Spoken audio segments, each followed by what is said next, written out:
So she's about to get asked about the COVID inquiry and how important it is. And she doesn't realise this because I don't think she's very smart. But what she's saying is we should have listened to the Regulatory Standards Bill, the first lot of submissions, that we only got 0.33% of the respondents in our favour. Have a listen first to what she says about the COVID inquiry, and then I might just read you a quote. So we had Chris Hipkins in yesterday. He said he thinks that this is about platforming, what did he call them, extremist views, conspiracy theorists. Nicole, do you think that undermines the COVID inquiry? No, I don't at all. And I think that, you know, we had 13,000 submissions of people telling us what they wanted to be reviewed and what they wanted the inquiry to look at. And I think that, you know, as a government, we're giving the people what they wanted. Chris Hipkins needs to, well, I encourage him to stand up and actually front New Zealand, because he needs to tell them what his thinking was behind some of the decisions that he made. That's how we will learn as a country what worked, what didn't work. So I encourage him to take the opportunity, if it's given to him, to turn up and speak to the inquiry. All right. So this is what she said.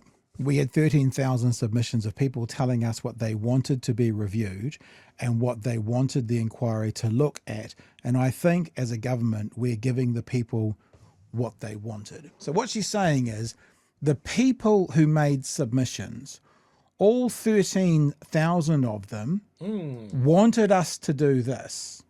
We are a government that fulfills the needs and wants of our people. So we're going to do it. And so I just want to know what she thinks about this, the needs and wants of the people. This is the first round of the Regulatory Standards Bill. After the discussion document was launched on the bill in November, the Ministry of Regulation received about 23,000 submissions. So it's not quite twice as many, but it's getting there. Of those, 88% opposed the bill.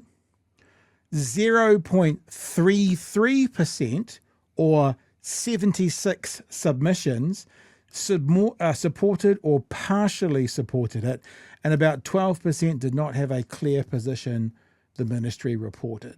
So here is my question, Minister McKee.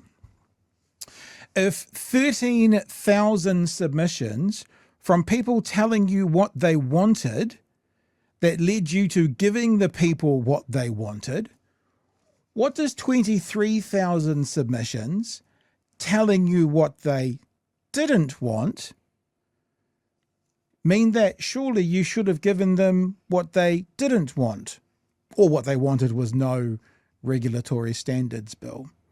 It is quite interesting and ironic in this stage that we's wrong, the government, we the people, the government can say, well, these submissions support this, so of course we're going to do it.